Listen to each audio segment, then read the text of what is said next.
Hello, beloved. Welcome to the Sacred Sister podcast, where we normalize the magic and sacralize the mundane. In this podcast, we open up dialogue on metaphysical subjects, self-healing tools, expanding consciousness, and deepening awareness. To support you in co-creating a life full of healing, meaning, and magic. I'm Britt, a self-study entrepreneur, spiritual wellness coach, and self-healing song channeler. And I'm Hannah, an astral researcher, priestess, and inner peace and transformation coach. And together, we're here to serve as your Sacred Sister. Let's dive in. We are so excited! Welcome to season 2!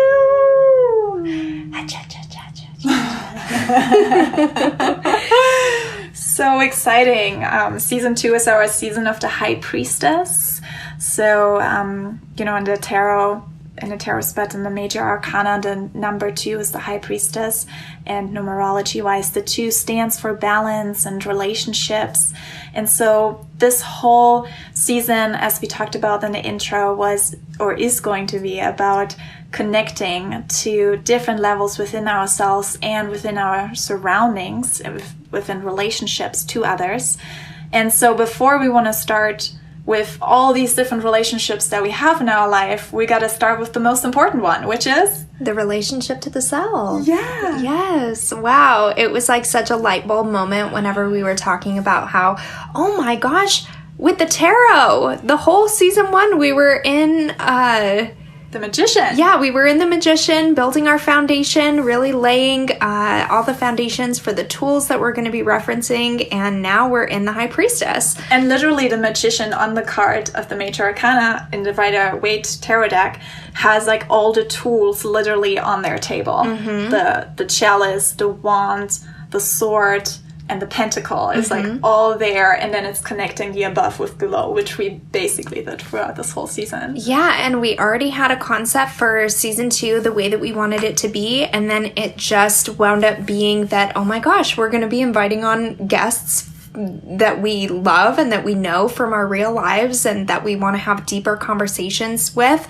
and all of it fell into this relationship container. So we were like, oh, well, season 2 just provided itself, and then from there we already know what we're doing for seasons 3 and 4. So yeah. We're super, super excited. We're going to be talking about so many different relationships this season, with sex and sexuality and business, conscious business, heart-based business, conscious coupling.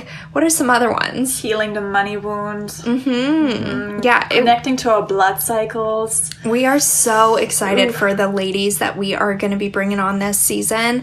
And yeah, so there you go. Second season. If you haven't listened to the intro for season 2, we give you a few other little tidbits if you want to listen to that one. And also, we just, actually, before we started this episode, we asked the 2 oracle...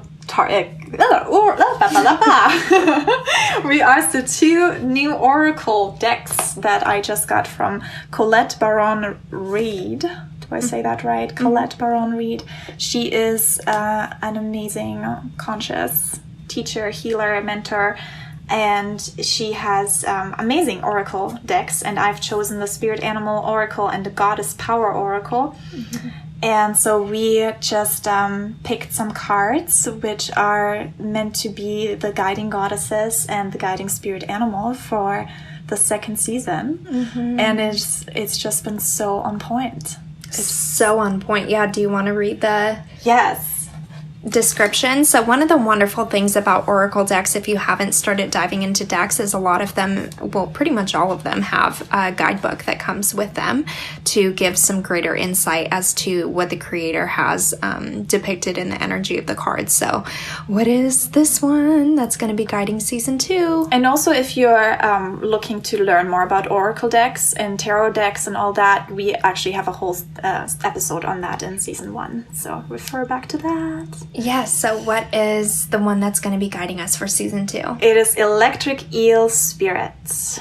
the electric eel. So the little thing that it says below it is bring your ideas to life. So this is all about exploring new ideas, epiphanies, aha moments. It's a time of profound transformation and inspiration. It's going to be electrifying. There are going to be a bunch of revelations. And yeah, it's just all about exploring new parts within ourselves and allowing ourselves to experience a thrilling time of epiphanies, inspired ideas, and innovation. I feel like it's so on point as far as the message that we wish for our audience to receive. Like, we really hope to be bringing some new stuff to the table for all of you. And it seems like in our comment section of the Apple Podcast comments for the podcast, it seems like that's exactly what we're doing for a lot of people, is giving people new things to think about, new practices to get curious in. And it seems like this season is going to be the same. So we really encourage you, if you find something that sparks something inside of you, please have the honor, have the acknowledgement to really create space to think about and journey within, as far as what was it that my spirit wants to dive deeper into.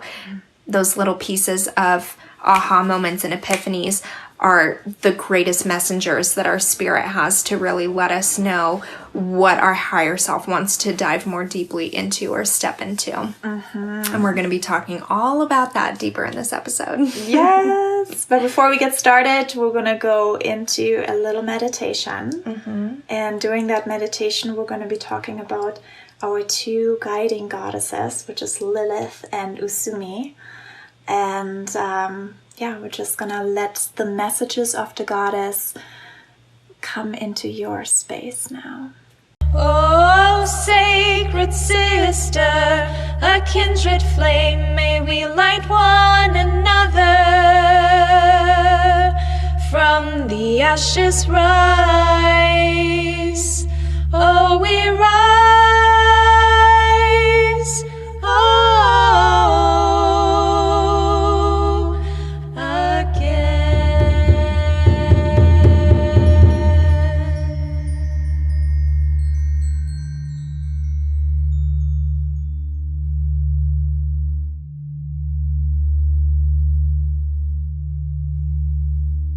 I would like to also add before we get started that we're going to be restructuring the meditations for this season a little bit differently, and we're excited to give you a new experience as far as our opening meditations go. So I invite you to come to a comfortable seat if you haven't already.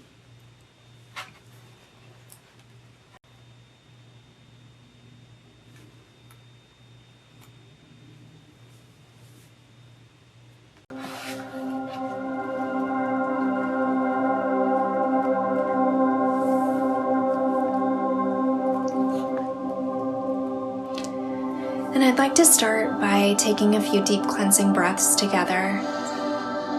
Deep in through the nose, filling up. And exhaling, release it all out.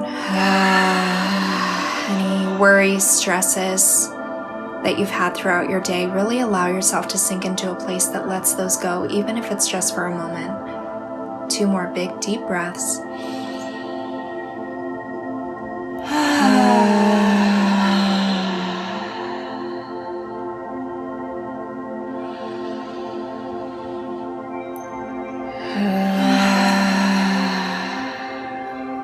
Really allowing the body to soften.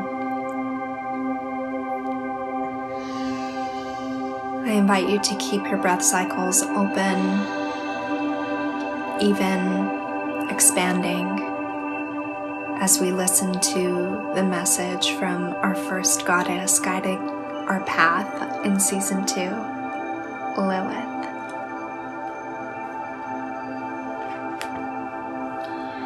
Jewish goddess Lilith refused to be dominated by the first man, and as a result was called a demon in the stories about her that followed. These inaccurate and damaging stories are so old and repeated so often that no one recognizes how pervasive their implications are. From another perspective, Lilith offers this lesson: no one can prevent you from fully blooming, from learning all that you can from evolving and choosing freedom. Only your conditioned thinking can do that. Be proud, be accountable, claim your power, and hold it wisely.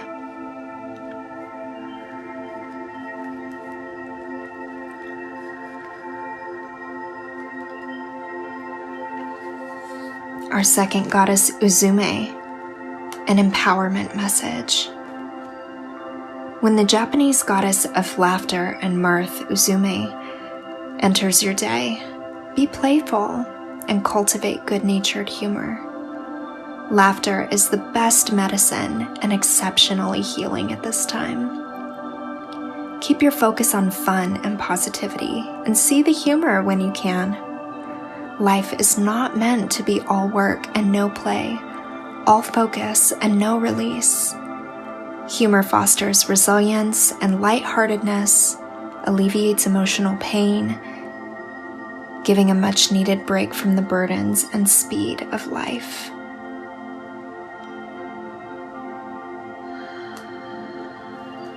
Thank you, goddesses, and we welcome your energy from today onward.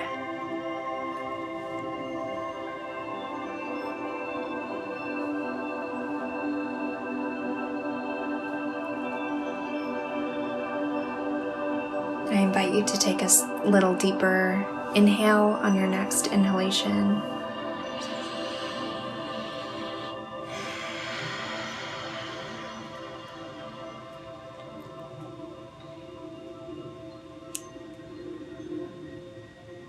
Thank you so much for sitting with me during that. Thank you. That was beautiful. I feel like those two goddesses are exactly what we've been doing with this podcast anyways. Yes. This is the magic that's found within working with decks. Whenever you're just really clear about what your question is and where your energy is at, we really have it as a intention of ours to look at the more serious side of things with life, the way that we perceive things to be serious, and looking at it through super kind and loving, lighthearted eyes, and it not being that big a deal. Yes. That's why we laugh so much in this podcast too. It's just so much more fun to basically see life as a game and be like, oh cool, that's a challenge that's coming up. Oh, okay, how can I rise up to that challenge? Right. And we're also going to look more into this in this episode, actually, to how to really be a part of that game and make it more fun in life to experience different challenges and not being sucked into the ugh of life. So, should we give a little overview of some of the questions that we're going to be looking at in this episode? Sure. So what we're going to be looking at in this episode is why the relationship to self? Why choose a sovereign or liberation path? What do we mean by relationship to self? What are the 3 types of relationship to self? How can we connect to ourselves as a co-creator? How did we develop our relationship to self? Hannah and I are going to be sharing some stories. And how do we get to a place that feels free in ourselves? We're going to be ending with an action guide on how do we find our purpose and really opening dialogue on some of the frantic ways that we can look at finding our purpose. Yes. So exciting. Yeah. So why did we start with relationship to the self? Why is that important? Well, it's like the basis of how we approach the world anyways. And really being aware of what our relationship to self looks like and how we show up with ourselves in the world is the basis of everything. So once we create awareness around that, we can move in, a myriad of different ways. Exactly, because ultimately anyone that we attract is in some way mirroring something within ourselves. Right. And as soon as we create that relationship to the self, we also have more awareness in all other relationships that are in our past, in our present, and in our future coming up. Yeah. Okay, so what do we mean by relationship to the self, or by awakening to our sovereign self? Well, I think I really wanted to talk about sovereign self because I've heard about the sovereign self and living in sovereignty for so many years, and I always thought about it as like a really serious kind of thing, like a serious spiritual path. But only a few days ago, I looked up the definition for sovereign and realized that it was the way that my spirit's been naturally moving anyways for the last years. And I think that you don't have to call it that. You don't have to call it a liberation path or anything like that, but really just devoting, for me, it's like an act of devotion to coming to know the self more fully, being able to gain awareness over the past and cultivating like a deeper, healthier relationship with yourself whenever you discover like what your old wounds are and stuff like that. Yeah. When we realize that we can ultimately like shed all of the things that keep us from being our greatest higher self. Yes. Yeah. And we're going to be talking about more of that too, and how to create that, and going really deeply into how to heal that. Yeah. Pretty much throughout this whole second season. What does it mean for you? Well, yeah, it is the same. It is really literally the same. Pretty much. I mean, the relationship to the self for me is like, where do I come from the relationship? And when I really thought about, okay, what kind of relationships did I have with myself, and what kind of relationships can we have with ourselves? And I realized that there are 3 types of relationships that we can have to the self. And one of them is the victim. The second is the controller. And the third is the co-creator, or the sovereign being. And so the victim relationship is, when we really feel like things are happening to me and I have no control over my life. Things are, where we start blaming people for everything that is going on, and we really feel like we're just falling, and it's like life is punishing us. Mm-hmm. This is where we are in that victim mentality, and that's the self that we have. The relationship to ourself is seeing ourselves as lower than others, and seeing ourselves as someone that is being abused by others. And that may stem from, past experiences. Often it comes from past experiences that we find ourselves stuck in that mentality. But it's, that's one way of relating to ourselves. Mm-hmm.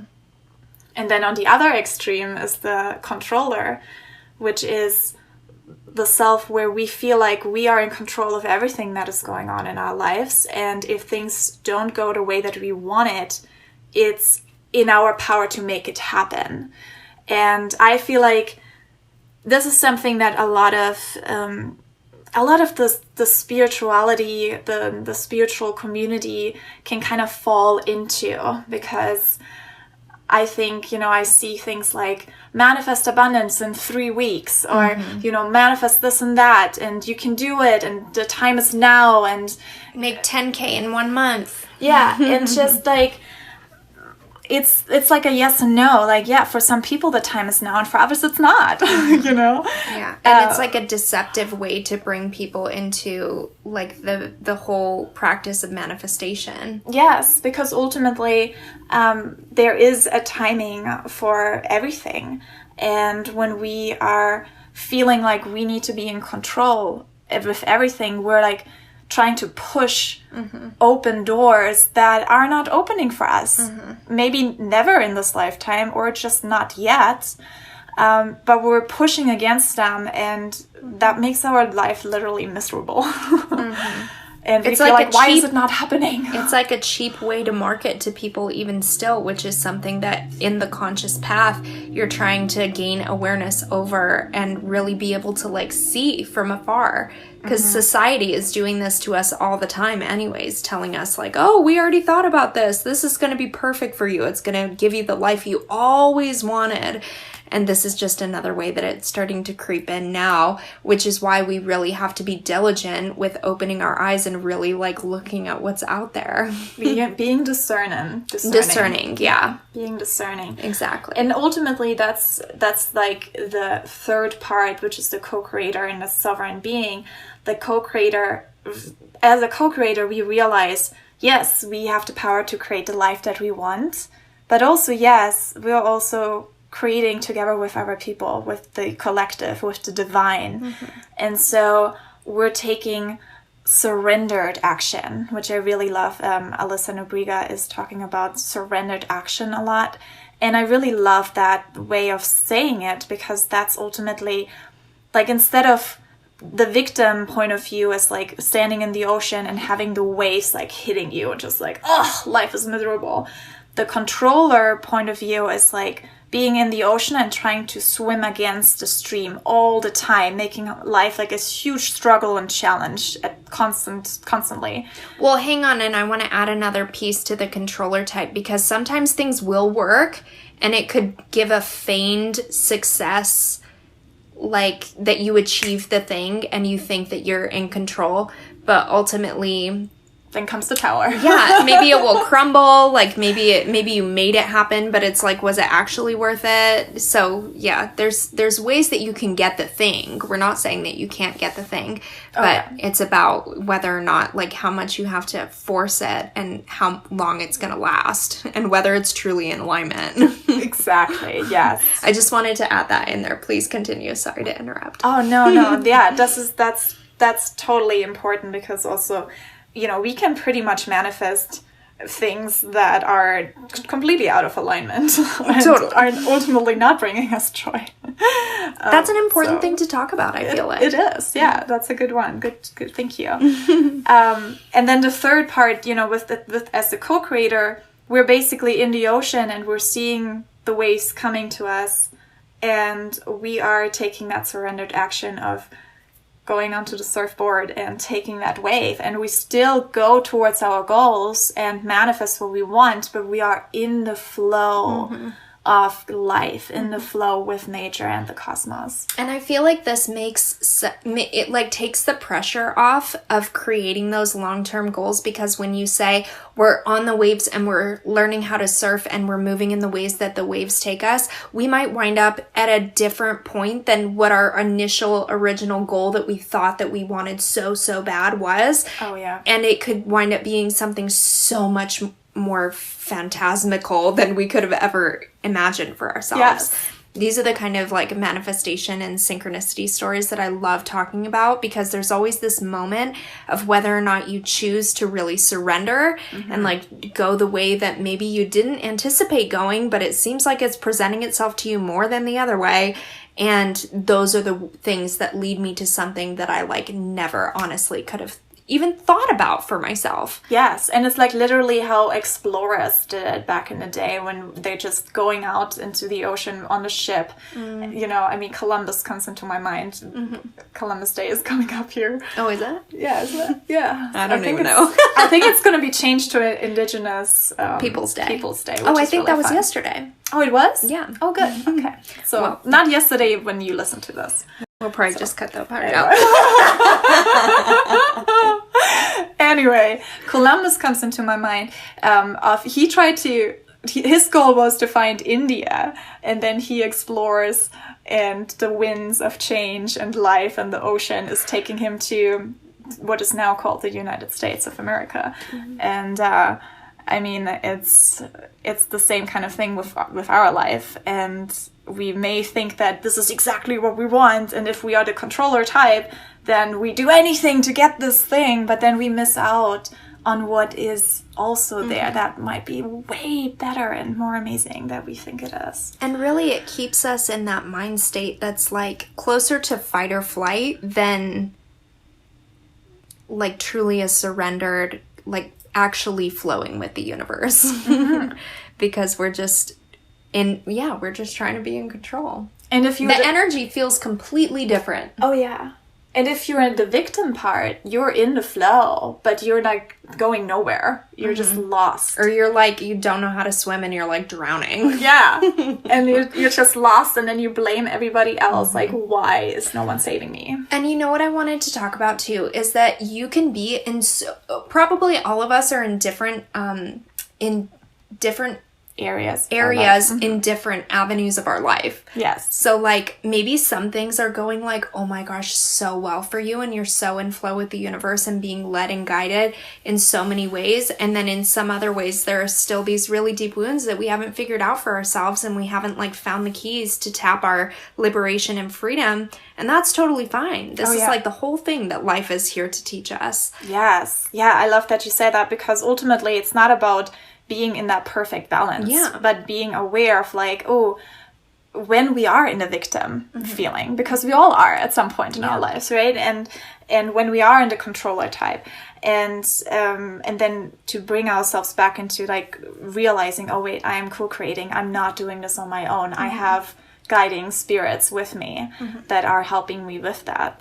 And also realizing like, this is what I love about astrology.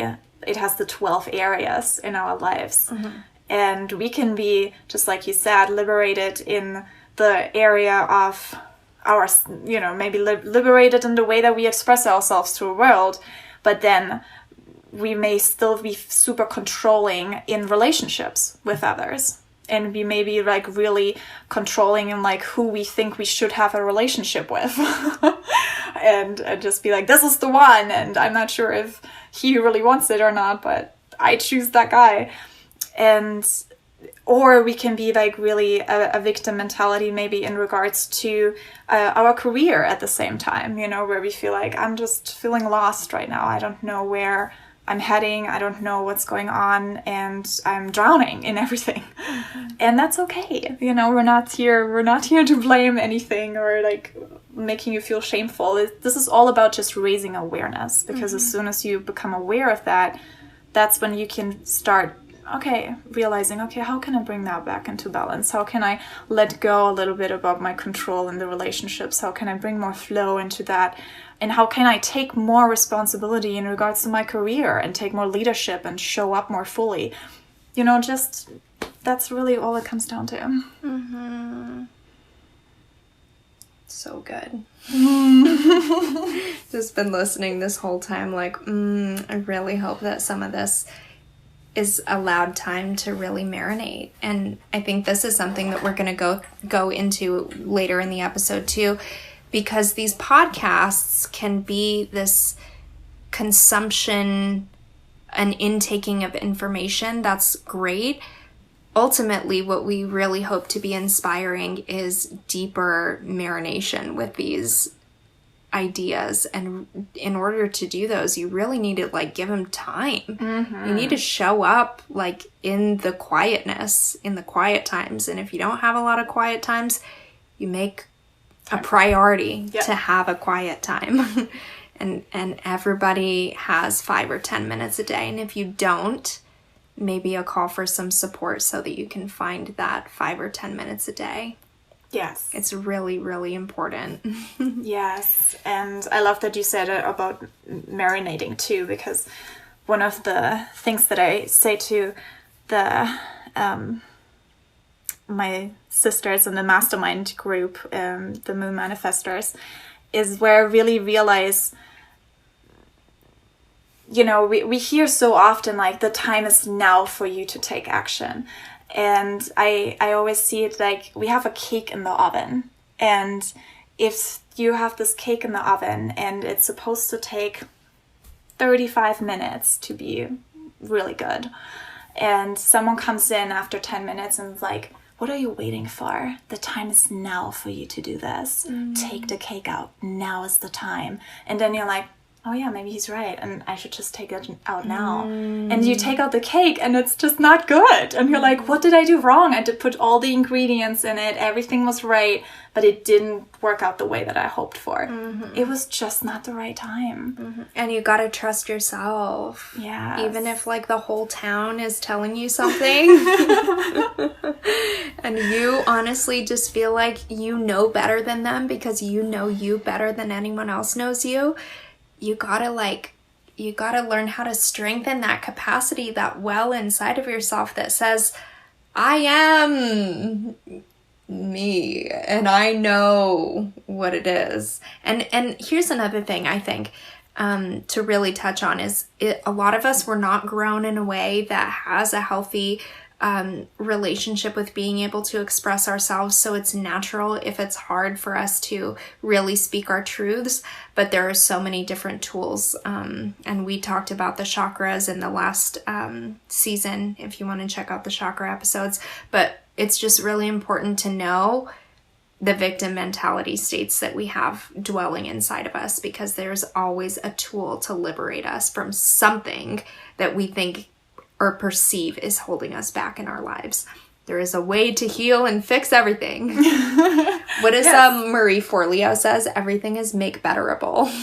And also at the same time, we are perfect already the way we are. We are, but you don't need to counter me like that. No, I'm just saying, like, it's the balance, it's like the paradox of life. Like, yes, we are perfect the way we are, and we can embrace ourselves and forgive ourselves for our shadows and really allow ourselves to be like we are now. Mm-hmm.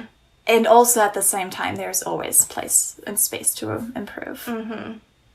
Always things to make better. For sure. Mm-hmm. It's the paradox of life. It's always both. It's so funny. It is. As soon as you feel like it's just this way, there's always the opposite part. You always take the coin and you always get the other side. Even if you're just trying to look at the head side of it, there's also the number on the other side. Always. It's true. That's the way that we can really see the full scope. Yes. So how can we connect more with that co-creator part in ourselves? Yeah, I feel like I just said, spending time, really carving out the time, finding time, prioritizing the time. If you are telling yourself a story that you don't have the time, or you don't, whatever that keeps you from actually doing it, maybe there's a story attached that has to do with your own self-worth or self-confidence about giving yourself that time. Yes. So there's maybe some deeper stuff to look into, like I just said. I love that, yeah. And I thought about, just the way that we can like structure it, of how can we connect with the self and reconnect with that co-creator self, connecting with the past aspect of ourself, connecting with the present, and then connecting with the future. And realizing that we are multidimensional beings. So the past is actually going on and the future is going on at the same time. And it may sound like, what's going on? But the more that you really feel into it, the more it makes sense. And you can also dive deeper into quantum physics. Like science is, talking about that a lot, about multiple dimensions and timelines. But also realizing that, just like you were saying, like going back into the past and asking ourselves, what are the stories that we tell ourselves? What are the thoughts that we have, the words that we speak to ourselves, our self-talk? Is that really what we want to create? I love the word abracadabra, the magic word abracadabra, which means I create as I speak. Mm-hmm. I create as I speak. So really becoming aware of those little words and thoughts that we have, especially about ourselves and about our life. They make all the difference. It's crazy how that is. But I remember how I talked to myself before my spiritual awakening pretty much, and how I talk to myself now. And I still sometimes don't talk nicely to myself, and then I'm like, wait, what am I just saying? Like, no, this is not what I allow anymore in my space. But I remember the times where I was like really mean to myself, mean to my body, about where I'm at in my life, like how I'm not getting stuff done, how I'm not doing it right. And like always thinking like, would you talk like that to your best friend? Mm-hmm. Would you say that? Or your baby. Or your baby. Mm-hmm. No. And mostly we would say no. Yeah. And so really allowing to create that relationship to the self like it would be your best friend. Mm-hmm. Because you are. Mm-hmm. You are your best friends. We are the ones that we're going to be stuck with for this whole lifetime. So we might as well make best friends with ourselves. Yeah, and you know what? A lot of the ways that we're talking about the relationship to the self is on a holistic level, but we don't talk about the physical aspect that much. But I just want to say this for anyone that it may resonate with out there. If we're talking about having a relationship to the self, mind, body, and spirit, it's really important to look at those three aspects of how you function in your life in accordance to those three aspects of the self. Are you feeding yourself well? This is like one of the most baseline, fundamental, areas. If you feel like you're lacking energy, I just heard inside my head someone listening to this thinking, oh, it must be nice to have the energy for this or something like that. Like, there's a reason that maybe the energy isn't there. We need to move our bodies. We need our blood to be circulating vibrantly. We need our prana, our life force, to be flowing. If we want life force energy, we need to be eating vibrant and rich foods that are dense in nutrients and minerals, cutting out vague looking, bland, orangey products as much as possible, and eating those really nutrient dense foods that are as close to the earth as possible. Mm-hmm. Like, these are different aspects that I feel like we don't talk about a ton on this, but it's equally as important. It is. It truly is. I love that you touched on that. What I always feel like is the more that we eat something that comes from the source, the more we connect to the source. Mm-hmm. And so trying to eat as much as we can from the source is going to help us to raise our connection with the source and to deepen that. This is another aspect of the game that we view life as, because the game that's given to us, the game that most people alive in the human experience are feeding into, is the one that's commonly disconnected, practiced. Mm-hmm. Yeah, and it's like this really, really disconnected system. It's a very disconnected game, and honestly, that reality is more game-like than this that we're actually calling a game, which is like the most grounded reality that we could be feeling into, like truly what we're capable of in this life. Awareness over the game in terms of what we're being fed, what we're being sold, what's being normalized, what corporations are ruling the world right now, where all of the funding for education is at and not getting fed into education. It's like we really need to be waking up in our own lives and just changing the things that we can change for ourselves. Mm-hmm. So sorry I went on a tangent like that, but it's equally as important to be talking about the ways to raise ourselves up, but also looking at like the reality that's around us and what we're up against. Yes, and make conscious choices in our lives. Mm-hmm. Ultimately make conscious choices if that's like who we vote for with our money. Mm-hmm. Yeah. But who do we support? Mm-hmm. Who do we give our energies? Yeah, every single day, every dollar that we spend, you're buying makeup products and they have mica in them. Guess what? You're funding child labor in countries that you don't even know where the shiny mica inside of your makeup products is coming from. Same thing with, buying any kind of meat. You're feeding into cruelty of animals, and like the things, all the avenues of life that we spend our money on feeds into something that we probably consciously wouldn't be an advocate for. But since it's disconnected from it, we don't see it unless we look at it. Exactly. Yeah. So, and it's uncomfortable. And they say once you wake up, you can't go back to sleep. And you gotta change. Yeah, because it's so, it puts me off. Puts me off of that stuff. And I don't want to feed into it anymore. And then your whole life has changed. And I mean, look at into the Matrix, the movie The Matrix, where this one guy, he woke up, right? And he was living in the reality. And then he chose to go back into the Matrix because he was like, I just want to believe that all of this stuff is real.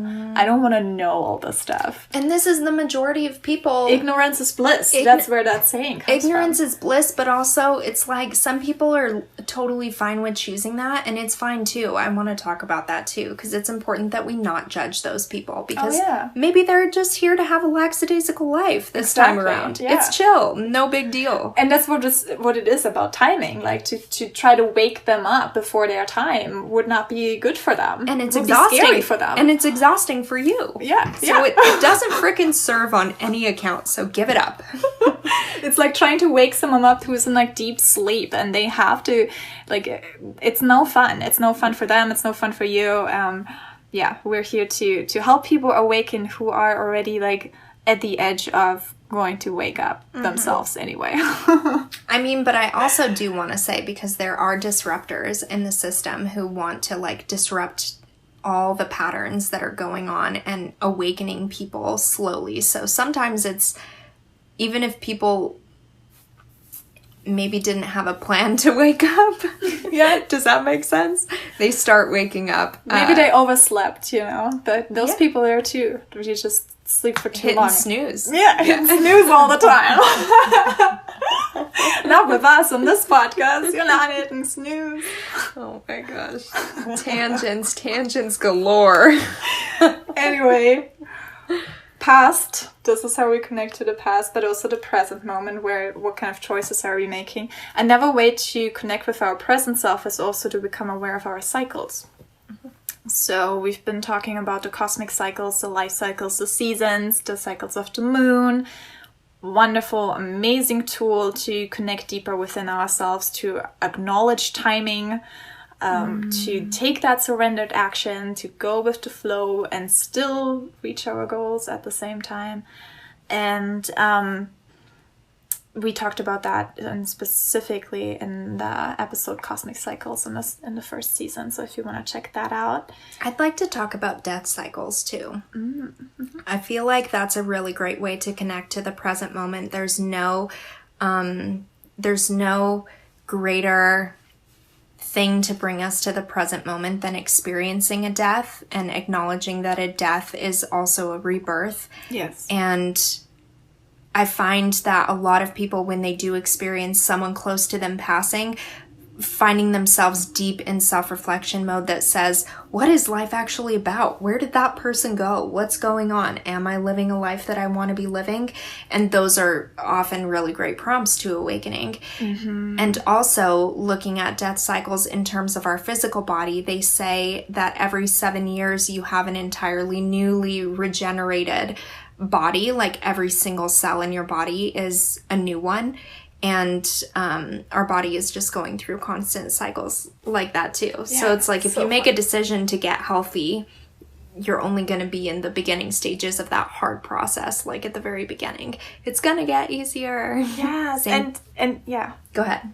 And even if your present body right now comes from the choices you made from the past, and also obviously co-creating with the choices from your parents and so on. But it's like, it all comes from the past, which is now in our present. But we can, when we become aware of the present and take action in the present, we are changing the future and the future timeline that we want to tune into, because there are infinite possibilities of how our future is going to look like. Certain types are like more probable than others. But ultimately, there are really infinite possibilities of how it looks like. And we can consciously choose to tune into the future that we would like to bring into our lives. And doesn't mean that we necessarily are going to get exactly to that future, just as we said about the ship. Maybe we find a different dimension and timeline that looks way better than that one. But at least we are consciously aware of that. Where are we heading? Just looking a little bit ahead, long term, of our choices that we're making in the present moment, looking long term ahead and be like, where is this taking me? Is this the path we want to be on? And this is another way to connect to ourself, connecting with that future self of us. Yeah.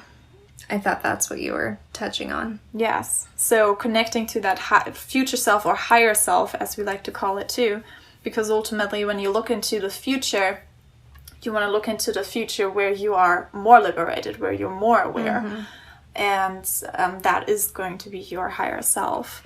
Yeah, I think that sometimes when I think of a higher or a future self, I can get attached to whatever it is that I am envisioning. Like if it's a specific career or, an opportunity that I really want to have. So a way that I combat that is just by thinking of the energy that I'm embodying in that state, so that I don't have to be like, oh, well, I wanted to be in this auditorium giving this speech or something like that, you know? That would be the controller. Exactly. Yeah. So just really thinking about the energy that I would be embodying in those moments, and that's always going to lead me further and further and further on my path. Yeah, exactly. I think this is also something like praying is basically like a message into the future.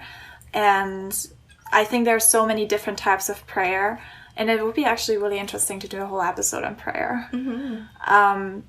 But like you can pray in so many different ways. Like you can pray like, I want to have this specific thing in my life. Or you can pray, just like you said, help me embody this within myself, so that then you may choose to create that specific thing for yourself, whatever you want.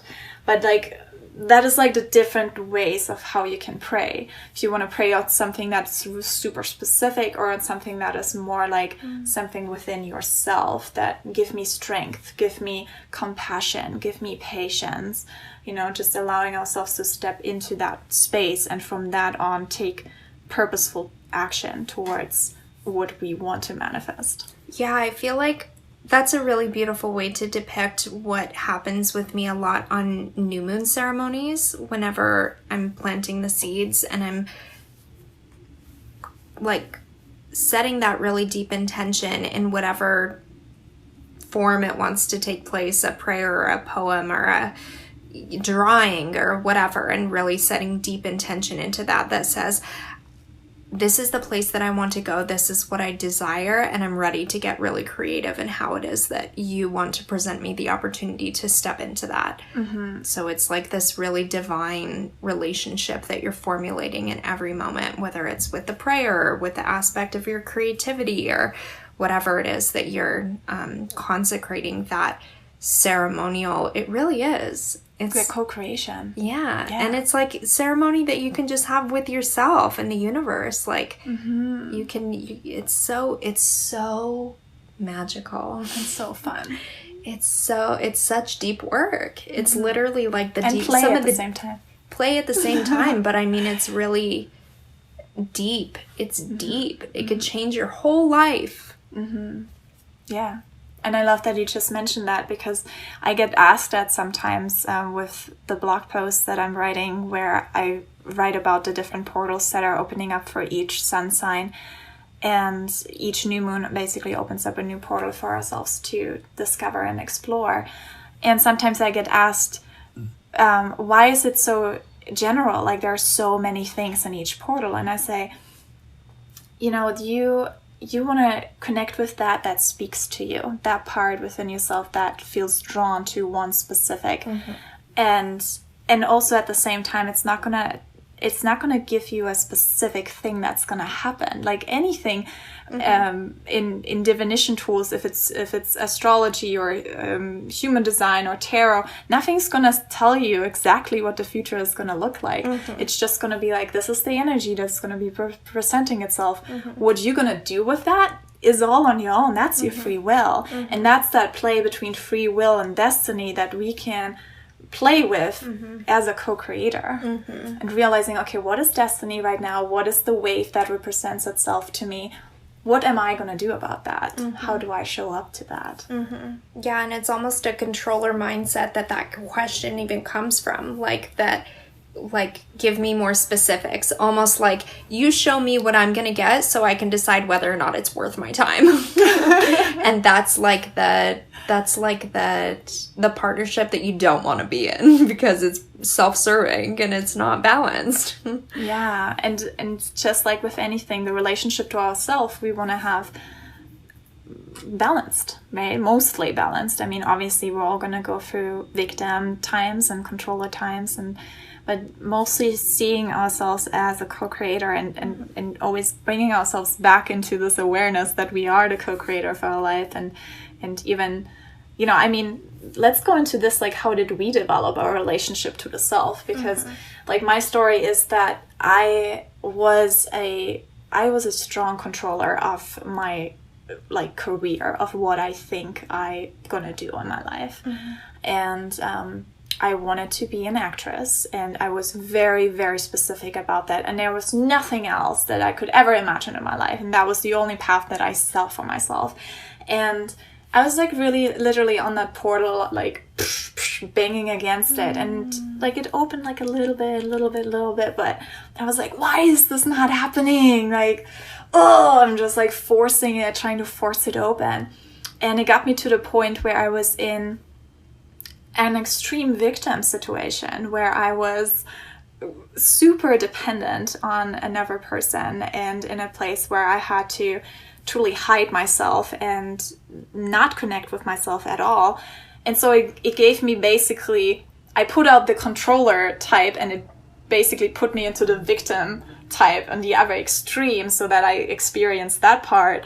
And then after I finally broke out of that victimhood, which was like an emotional abusive relationship I found myself in and a job that I wasn't valued at and just really meaningless and purposeless life that I was living.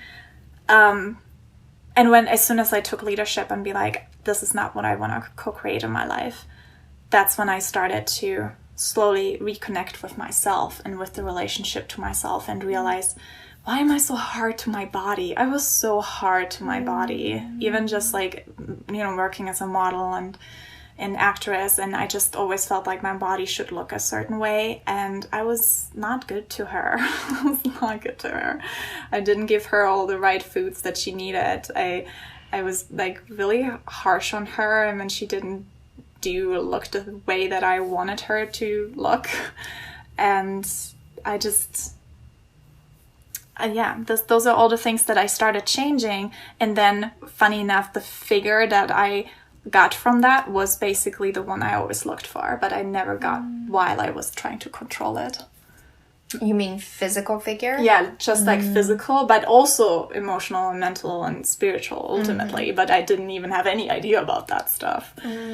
But yeah, it's really interesting because I always wanted to, like, even with a thigh gap, just like a silly thing, I always wanted to have a thigh gap. Like, no, it's like not even silly though. Yeah. It's funny the way that we think it's so normal to want. Yeah. Yeah. And so it's sick though. Yeah. And that's what I wanted. I wanted a thigh gap, and I was like really controlling about it, and it didn't happen for me. And then I just let it go. And I was like, what I really want is be healthy. And I started like eating good foods, taking care of my body, doing yoga because I wanted to, not because I felt like I need to lose weight or anything like that, but just naturally because I was like, oh, that brings me joy, that connects me deeper with myself. And I completely let go of the idea of a thigh gap. And then I had one. And it was just like, and then I was like, meh. Oh my god, Not I'm even having deja vu so hard right now. This is so weird. Wow. I was like, oh, this is deja vu, and then you kept talking, and I was like, oh, I've heard all of this before. Even like seeing these cards in the peripheral. Wow. So these are those times when my higher self is like, yes. This is the way you're... I fed this to you, like I fed this to you in a dream one time or something. I still don't know what's up with deja vu. Continue.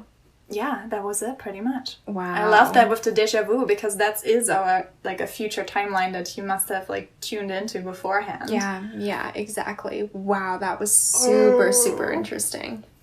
Woo. Okay. And even I love that you said that too, because dreams are such an amazing way to connect to ourselves.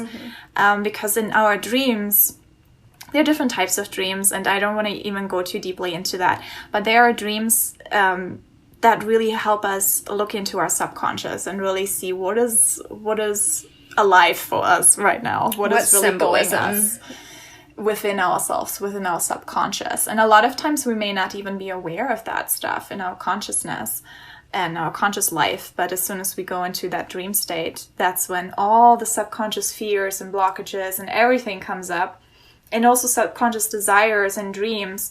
And it's like, you don't want to take it literally, like, just like as many ancient philosophies and texts, you don't want to take them literally, but more like in a symbolic kind of way, and seeing, okay, what is the symbolic behind this? I saw, maybe in my dream, a big white stag comes to me in the forest, and I'm afraid of it and I run away.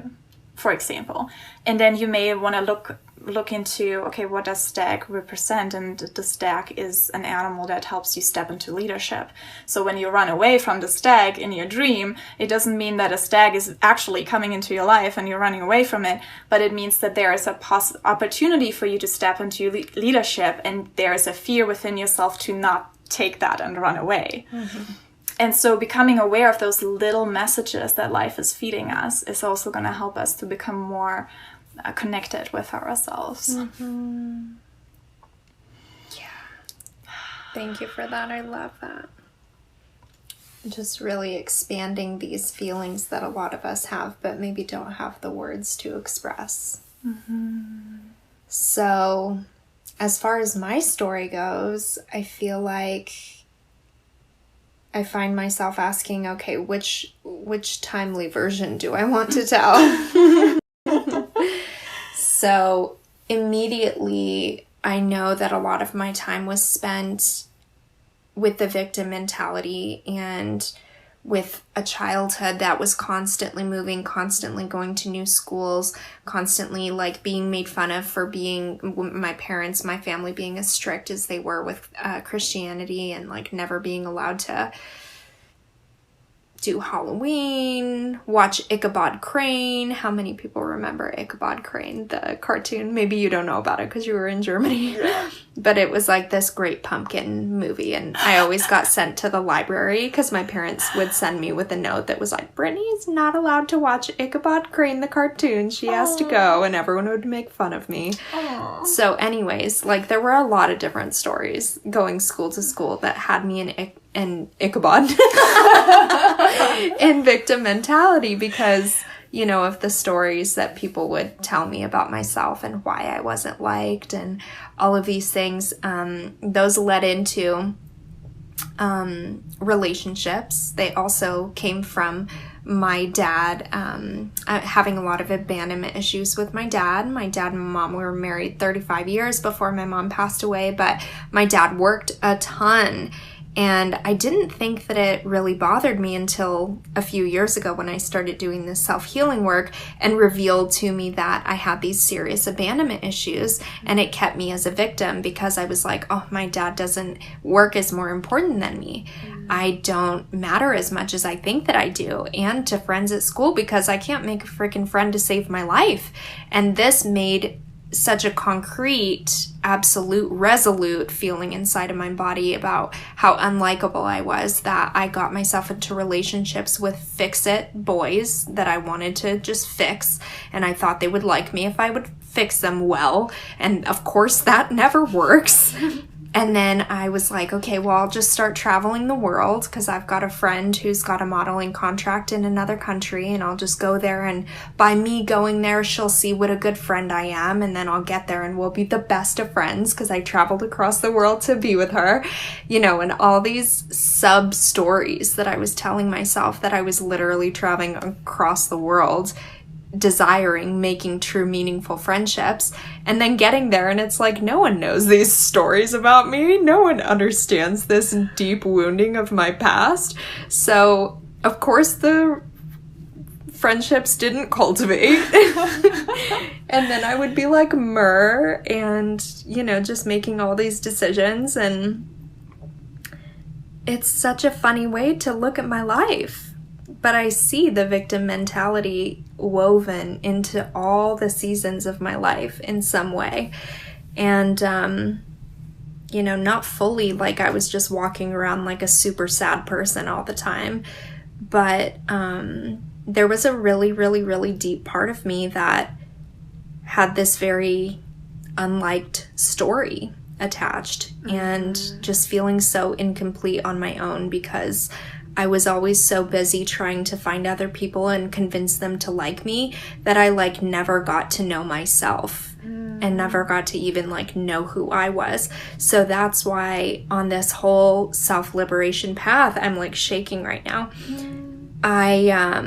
Now I find myself in such a place that I'm like, oh my God, I'm a person. I have things about myself. I'm a whole person inside.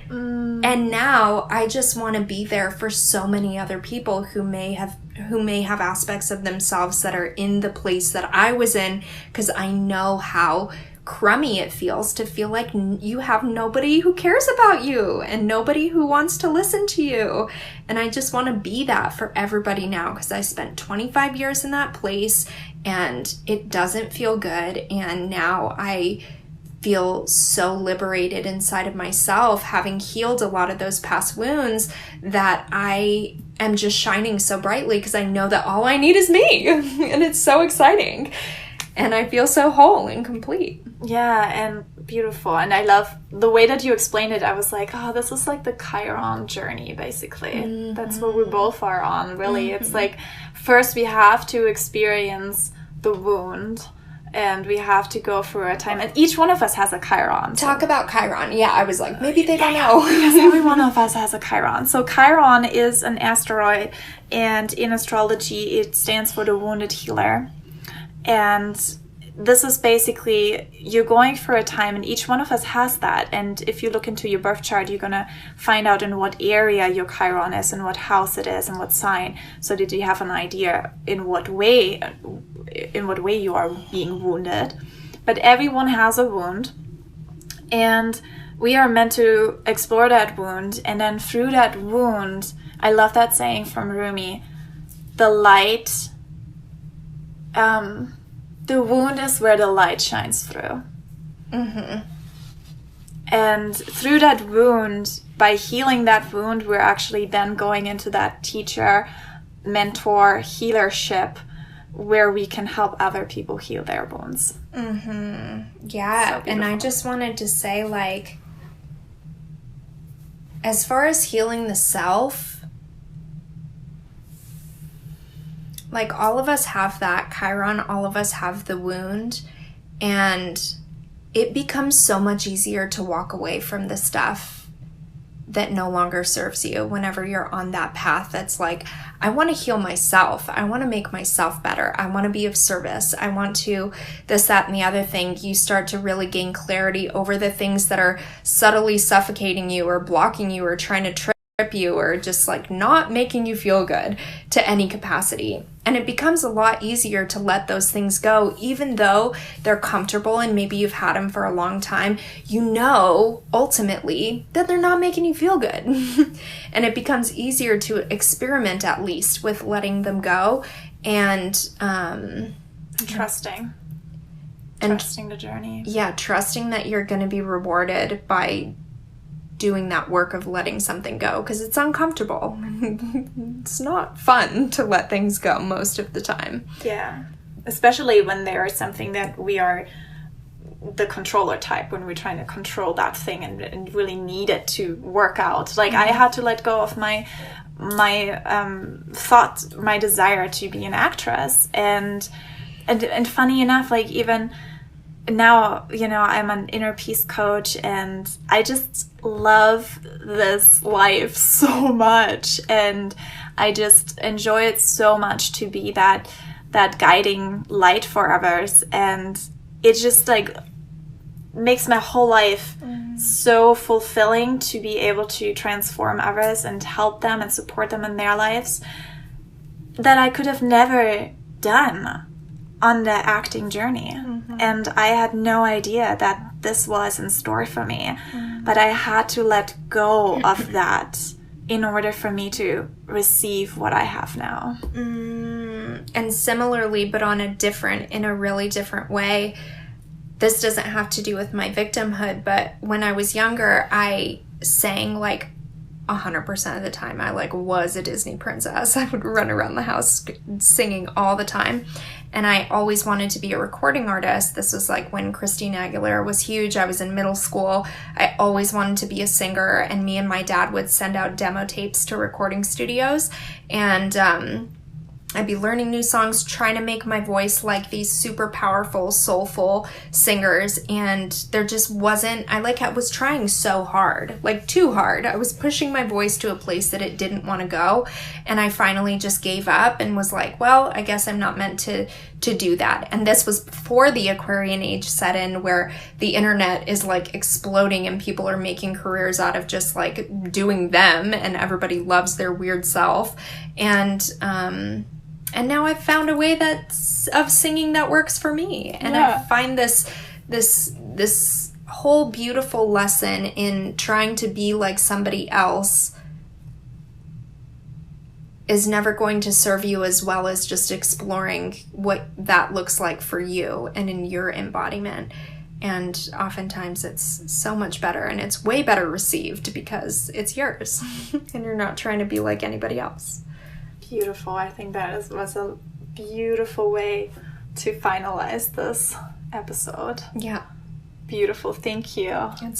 It's all you, baby. It's all you. It's all you, baby. And so now let's move into our action guide. And Yeah. so the fun thing about our action guide is we have some self-reflective prompts for you. So, okay, recently I was on Gaia TV. If you don't know about Gaia TV, y'all, gotta check it out. Gotta check it out. It's like Netflix for spiritual people. I've even, on my blog, britlinyoga.com, I just recently posted a blog post recommending a whole bunch of different shows and programs and documentaries that I love on Gaia. And one of those is called Open Minds. I believe the host name is Regina Meredith, and she had on a woman named Jean Slatter. So they were talking about purpose, and something that I find in a lot of the Facebook communities that I'm a part of is that there is this conversation around purpose like it's some small thing that's hidden in a messy house in a messy room, and you have to be like frantically searching for it. and once you find it, you've arrived, and then like your life has this element of completion. And they were talking about this, and I really appreciated the 4 questions that she gave to prompt the conversation that we have with ourselves around purpose and what purpose actually is. So for this action guide, I invite you to, even if you have a journal, write down these questions and really, really think about them. Spend some time reflecting on them, and also spend some time reflecting on what you consider purpose to be at this time in your life. So the 4 questions are: what is it that I want to know of myself? What is it that I want to experience and express of myself? What is it that I want to do as a vocation? What feels suitable for me as an occupation? And what is it that my soul desires above all? So those are the 4 questions. And I feel like even just sitting and reflecting on one of those at a time will start to provide you with a whole bunch of insight. And another little extra piece, if you've never tried automatic writing, that's a really fun way to do this too, because sometimes we can get stuck with like, getting too much into our mental sphere, and we can't really put anything down. And if you just allow yourself, write it down, write that question down, take a deep breath in, just let it go, take your pen, and then just allow it to come out, whatever needs to come out. And all you need to do is focusing on your breath, and don't care about grammar or typos or anything. Just let it all out and see Don't what stop comes writing. up. Yeah, don't stop writing. Even if you do it for 2 to 5 minutes, just continue writing. Even when it feels silly and you're writing like this feels whack, keep writing. Yeah, keep writing, and then you get to the core of it. It's so fun, and it's so revealing as well. So Yeah. have a little extra piece. Yummy. Ooh. Ding. Ding ding! All right, this was our first episode of the 2nd season of the High Priestess. Should we reveal who our first guest is going to be? Yeah. Should we? Do you want to know? So our first guest is going to be Corinne Loperfido. Dun, dun, dun, dun. Dun, dun, dun, dun. If you're not familiar with Corinne and her work, she is such an incredible, liberated spirit. She has a project called Pussy Powerhouse, and we're going to be exploring deep, juicy conversations around liberating and exploring sexuality. Ooh la la. Ooh la la, my loves. Okay, thank you so much for joining us this afternoon. Have a great rest of your day/evening. Thank you, Sil, for taking that time to be here with us. Season 2, baby, let's do it. Let's do it. Love you. Bye. Bye.